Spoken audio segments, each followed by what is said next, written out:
So today, this Sunday, is our last Sunday in our book series. We are studying the book Living from the Mountaintop by Christian Sorensen. It's Be the Mystic You Were Born to Be. And Christian Sorensen is a Centers for Spiritual Living minister, which is a sister of Unity, CSL. And I have known him for quite some time, lightly, or known of him and had light connections with him for quite some time.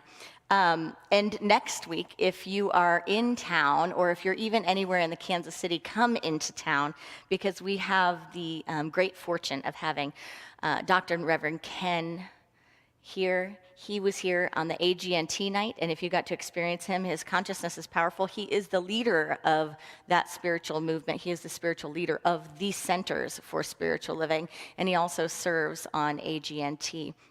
So we're grateful to have him, and it will be a great close to our spiritual book study that featured a CSL minister. So raise your hand if you've gotten anything from the last 6 weeks. Good. Me too. We entered this time of spiritual exploration and study, and we entered it on a few different levels. We entered it by talking about it and ideating on Sunday mornings, on taking our own time in meditation and our spiritual practice, diving into the text and diving into the book. Some of you got online and shared with other people on our Adventures in Spirituality Unity Facebook group, and some of you met in homes with small groups of 10 or under, or here at the village, and just dove in on a personal level to share the stories that were going on in your life, your history, your future, your passions, your dreams, your struggles, and connected more deeply with others. So I invite you to share those experiences with each other. And this week, we are engaging in our last Sunday of the book. And I'm a little sad about that, because this book has been like an adventure. Does anyone remember the first time they picked up The Power of Now by Eckhart Tolle? Right? It was like, did your world stop, and were you it's like a movie that doesn't end. And this book was like that for me. It was like diving into a movie, but it just kept going from day to day. And I found for myself that things happened before I even picked up the book that were the wheels of the book turning in my life, that I experienced the book even before I read the pages. And then as I read it, it came to life on even another level. I want to start this morning with a quote that's shared in this text by Evelyn Underhill in Practical Mysticism, a little book for normal people. She said, "Patriots have sometimes been asked to think imperially. Mystics are asked to think celestially, and this not when considering the things usually called spiritual, but when dealing with the concrete accidents, the evils and sadness, the cruelty, failure, and degeneration of life. So what is being offered to you is not merely a choice among new states of consciousness, new emotional experiences, though these are indeed involved in it, but above all else, a larger, intenser life, a career, a total consecration to the interests of the real. This life shall not be abstract and dreamy, made up, as some imagine, of negations. It shall be violently practical and affirmative, giving scope for a limitless activity of will, heart, and mind, working within the rhythms of divine idea. It shall cost much, making perpetual demands on your loyalty, trust, and self-sacrifice, providing now the need and the worth of that training in renunciation which was forced on you at the beginning of your interior life. It shall be both deep and wide, embracing in its span all those aspects of reality which the gradual extension of your contemplative power has disclosed to you, making the inner and outer worlds to be invisibly one." We are on a soul adventure of making our inner and our outer worlds one, creating a way of living where we are so present to the fullness of the moment that we let go of even the analytical reasoning mind and we take on the adventure of our spirituality. We take on the adventure of our spirit. We have engaged in waking up, lifting up, letting go, looking deeply, and asking widely. And we have come to the place where all that is left is the lightness of being, where all that is left is the possibility of our brightness as beings on the planet, and freedom, true freedom. Freedom from suffering and freedom from limitation. To engage in this and to take on this invitation, we have to know what we are. Christian Sorensen refers to us as being part of an emerging culture. He says that we are integral to the discovery of global harmony as the inescapable emergence of our interconnected future. Do you believe that that's your birthright? Do you believe that that's one of the reasons why you're here, why you are you? Do you believe that your spiritual practice can go beyond blessing your very own life? That in fact, maybe you were born into this time and space for a divine purpose. Maybe you have something to give to all of humanity, and maybe you are here to be part of the emerging culture that is emerging right now. In order to do this, we have to not get stuck in our stuff. That doesn't mean we're not going to have our stuff. That doesn't mean we're not going to swim in it from time to time. But that means that we have an invitation to get it, to really get it on a deep level, that we're not here to be stuck in our stuff, and that times like these call for our spiritual practice in a way like no other.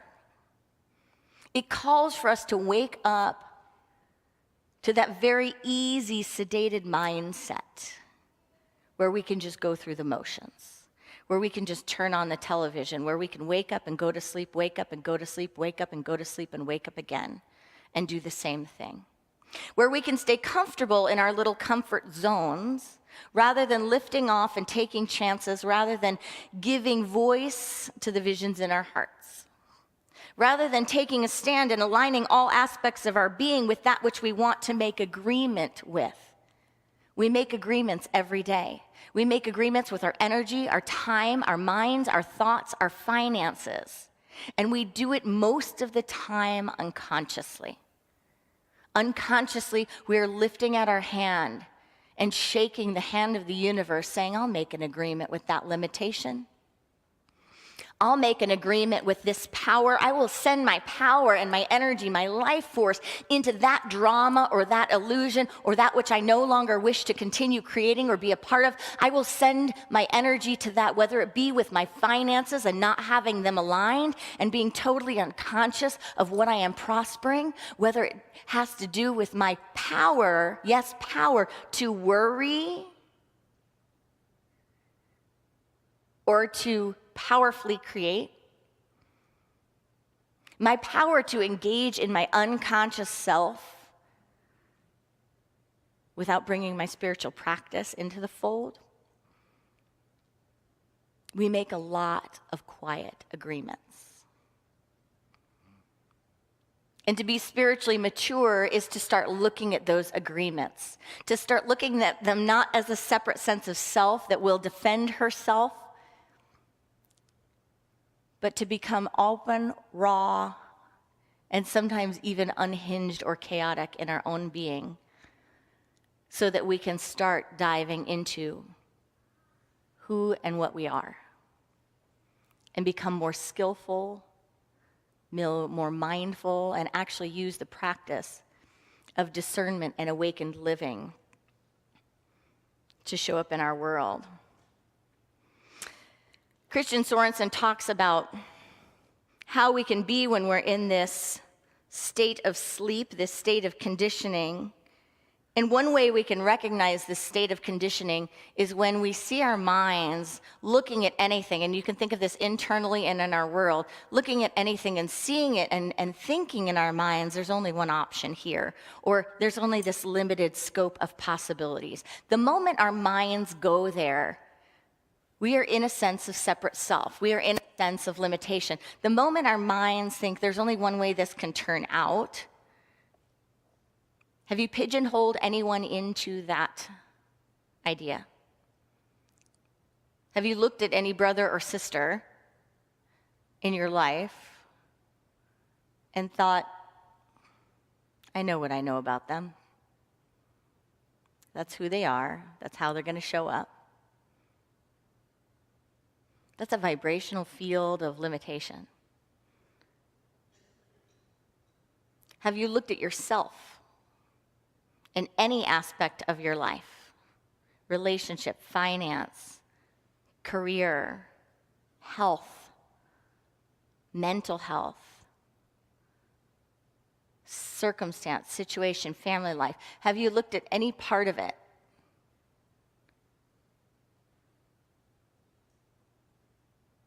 and stopped looking through it into the possibility of an expanded future? Not the holding on to it, not wishing something was different, not struggling with it, not manipulating it. But have we been able to dance with the possibilities of life and keep our energy fluid so to create fertile soil for the emergence of the divine in every moment, for the emergence of wholeness in every moment, for the emergence of healing and transformation and growth and evolution and expansiveness in every moment? That's what this journey to the mountaintop is about. This journey to the mountaintop is about that mystical life where we have maybe one foot on the planet and one foot in metaphysics and one foot in the idea and the other foot in the pure potential of being, in the pure realm of infinite possibility called in Scripture the kingdom of God, the realm of all options. Christian talks about how we create, and in there he says something I want to point out, because a lot of times in unity, we can take our principles and our practices lightly. We say, thoughts create things, and the law of mind action, that what is held in mind creates after its kind. And we can sometimes, if we don't have the depth of a practice, if we don't have a little bit of Eastern spirituality, if we don't have the richness of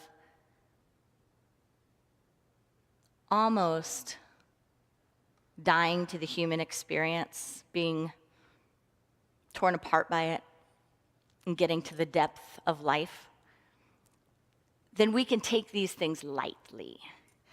We can apply them like they're an ice cream truck running through town. La, la, la, la. But he talks about the law of mind action, and he says this. He says, rhythmic consistency produces specific manifestations. Rhythmic consistencies. So that law, that idea isn't that, I say something and poof, it's there. I have to be scared of something because if I say it, it's going to manifest. It's a deeper consciousness. It's a vibrational field. It's an activity of being. And he calls it rhythmic consistencies. These rhythmic consistencies, these are our agreements. And when we're aware of them, we actively engage in them and we actively choose. When we are unaware of them, we swim in a field of a vibration that we have no idea what we're creating. That was one of my greatest awakenings when I came to Unity. I was in college and I walked into a Unity center, and every Sunday it was like, I'm sitting here saying I want this and I want that in my life. I have my ideas and my beliefs aligned with my values. But what I am swimming in, what I am midwifing, what I am birthing is entirely inconsistent with the vision in my mind and with my intention.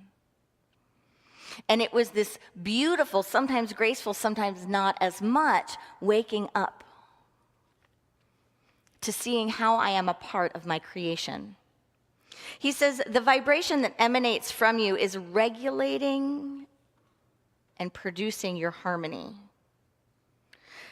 Too often, people attempt to force things to happen. This kind of battle keeps you from coming into harmony. That's deep work.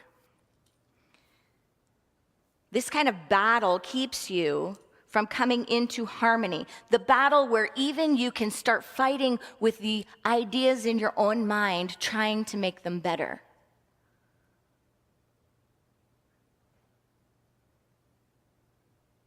That takes a depth of spiritual practice to recognize that that is even violence against my own self. But these rhythmic consistencies, this vibrational field that we emanate, is creative.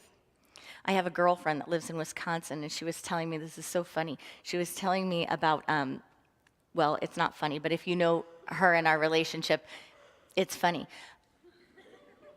Her kids have one of the new iPhones, and she said, she said they're meditating now. And I was like, oh my gosh, that's so great. Like, you're teaching them to meditate. That's amazing. And she's like, no, they have the new iPhone. They're doing it themselves. It has an app on it where you can check I don't even know it yet. I don't even know what exactly she's talking about. But in the nutshell is it sounds like heart math. And she said it has this app on it, and they go into meditation and they calm themselves, and then they get to see the results of it. And she said they're addicted to it. They love it because they can see that what they're doing with their minds is having a physical repercussion in their body. And so they are enticed by it, and they are developing their power to work with their minds. Can you believe this? They're learning at a young age how to make a shift, a vibrational shift. And I know that sounds woo-woo, but science is there now, right? Science is there now. It tells you the effects from your mind are visible in your body. If they are visible in your body, they're visible in your field. They're palpable, and they are creative. That's scientific evidence that your thoughts are creative. And even little kids are learning to master that energy, are learning to see, if I do this, if I breathe like this, if I calm myself like this, then I have a different effect. So what's going to stop us from this evolution? He says this, he says, all your study classes, conversations, meditations, and silent retreats have brought you to this place where the next step into the light will take every bit of trust, faith, and courage you can muster. You won't want to take this step and then fall back into your old patterns of being. You want to take it and fall into new patterns of being. He goes on to say, to access the infinite, you must merge with the boundless. You will enter into a state beyond perception.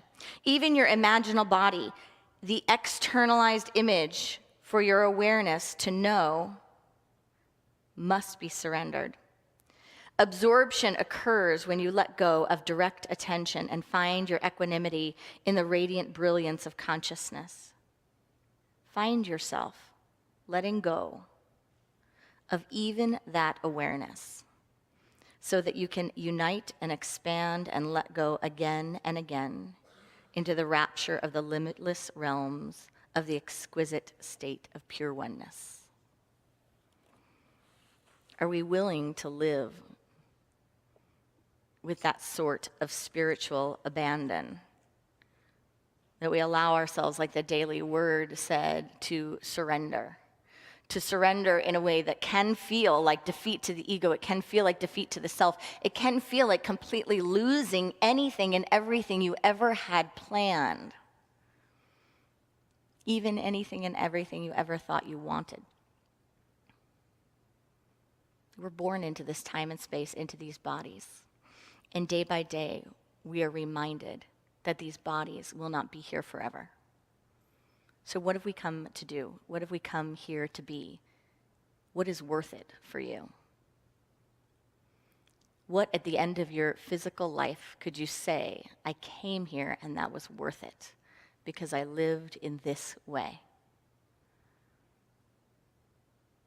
It won't be your closets full of stuff that go into the landfill or go to relatives. It won't be the cars we drive. It won't be the hours we spent on the computer. When we slip out of this skin suit into our freedom form, what will we look back and say? Those moments, that consciousness was worth this life. What I gave was worth it. Today we got an extra hour, did we not?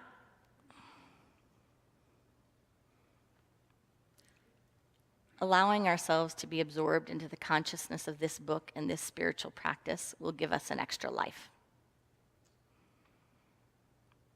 Because we can truly move through this life without living it. Or we can step into harmony and into balance and recognize that even when we think we're out of it, there is a realm where we are fully immersed in it and we can never be separate from it. And the invitation is to live from that space. And that doesn't mean that things don't come up. We don't have a spiritual practice so that people in our lives don't die. We don't have a spiritual practice so there's never a storm, a hurricane, or a tornado again. We don't have a spiritual practice so seemingly bad things stop happening to us. We have a spiritual practice so that we can be the harmony, we can be the peace, we can be the groundedness and the centered in that experience. And so that even when we step out of that grounding and that center into pure total chaos, there is a deeper part of us that is observing and that is aware and that is holding us and beholding the truth for us the whole time. Christian says this: as soon as you notice an imbalance of heavy awareness, stop talking about it. When things go wrong, you don't have to go wrong with them. When things go wrong, you don't have to go wrong with them. Let them move on through and out without you. Remain unchanged, but allow the heaviness to move through you. He says there's no need to engage your energy. Just don't get on that ride. Instead, remove your attention. And then he starts talking about this energy, these distractions. He says that they're loud, they pull at us. He says they're begging to be noticed. Allow them just to pass through your field of allowing, of awareness. In one point in this chapter, he talks about our experiences, and he says, what rides are you choosing to take in life? And this is an interesting question. What rides are you choosing to take in this life? And I thought with this question, that's an interesting thing to think of, because he goes through a few of the kind of funhouse rides. Have you thought about that? Have you thought about what rides you've taken so far in your life? Are you on the tilt-a-wheel? Are you on the Gravitron? Has life been a roller coaster? One of those spinning ones, one of the swings? Is it just a merry-go-round? Pretty sounds up and down. If you had to really look at the history of your life up to this point, and you had to pick a ride, metaphysically, metaphorically, and mystically, what has that ride been?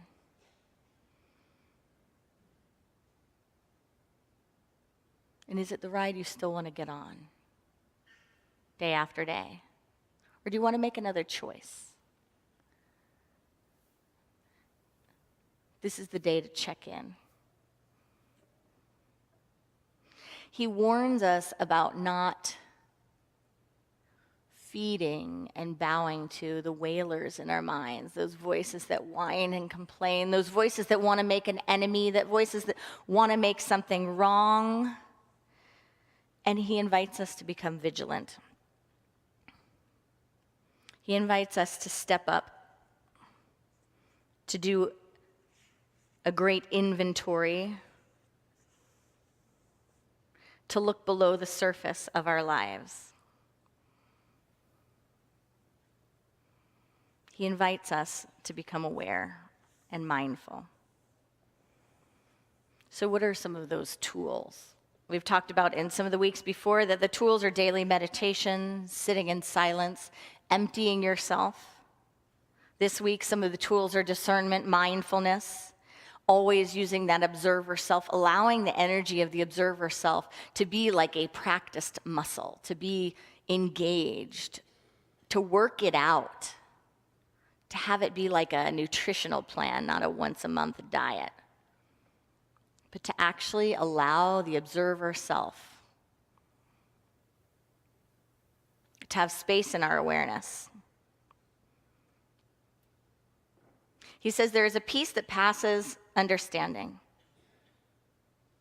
It's a power that can stop wars, transform economic systems, and bring forth a desire to live in harmony with the earth. It also brings order out of chaos. Come closer to the center of the light where there are no variables, no shadows, and see this peace for what it is.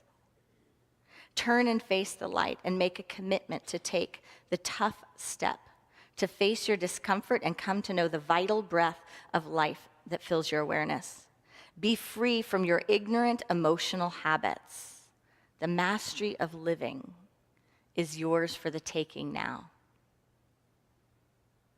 The mastery of living is yours for the taking now. Can we take a deep breath in together? I invite you to gently close your eyes and breathe into this possibility.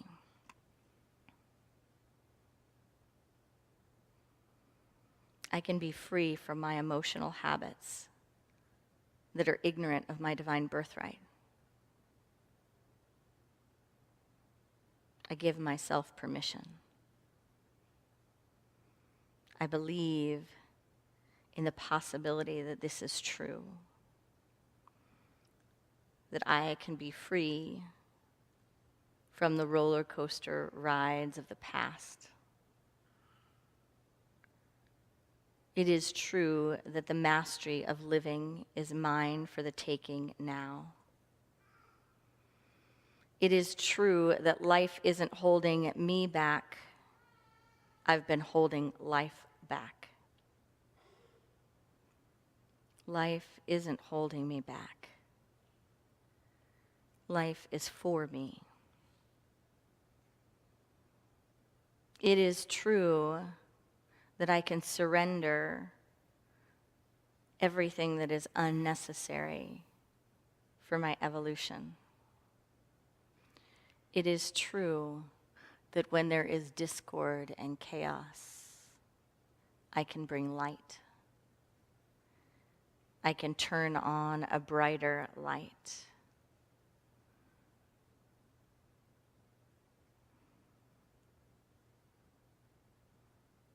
It is true that I am one with the same field and the same force that keeps the very planets in motion, that holds the stars in the galaxy.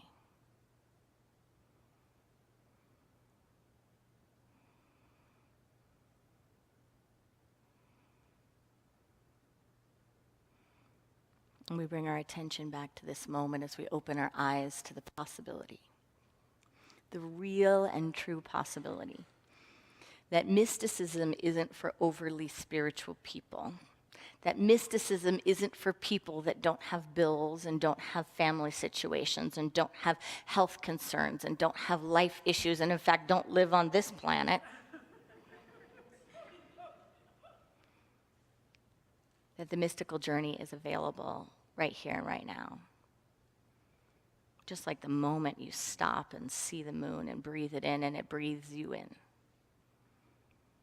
so too is there always right there waiting the invitation into the mystical mind. Hafez talks about the astonishing light of being. He says, I wish I could show you when you are lonely or in darkness, the astonishing light of your own being.